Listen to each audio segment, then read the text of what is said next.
How we see the world determines how we act. The Western philosopher Hobbes saw humans as engaged in a war with each other over resources, making our lives solitary, poor, nasty, brutish, and short. This view of the individual, fearful, working alone, in competition with others, now dominates Western philosophical tradition. In indigenous philosophy, we are all related as individuals, as part of a kinship-based community, and as part of nature, in balance with the whole. In most Western thought, society is seen as an aggregate of self-interested individuals, connected by competition with each other over limited resources, creating fear, insecurity, hopelessness, a scarcity of spirit. Indigenous societies see prosperity in nature. Resources are abundant, shared. Collaboration fosters environmental stewardship and balance with nature. In the Western worldview, nature is feared, its value based on hierarchy. Everything on Earth ranked, mineral, plant, animal, with humans at the top, dominating everything below. In the indigenous worldview, humans are an equal part of a vibrant, interconnected whole. Two worldviews, two very different economic systems.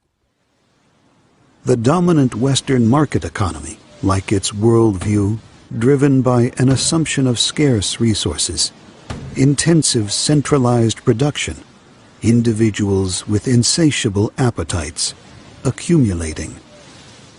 By this standard, the market economy works. 40% of the Earth's resources owned by just 1% of the population. The combined wealth of the 3 richest individuals in the world exceeds the GDP of the poorest 47 countries. The world contains only 497 multi-billionaires, while half of its population survives on less than $2.50 a day. The indigenous economy, like its worldview, interdependent, decentralized production, extensive use of resources, promoting responsible resource management, abundance, kinship, a belief in enoughness, encourages sharing and cooperation. In the Arctic, after a successful whale hunt, Inuit kinship and reciprocal obligations ensure everyone's needs are met, fairly and equitably. Prerequisites for sustainability, the health of the economy measured by the health of the whole. Health in the market economy, measured by gross domestic product.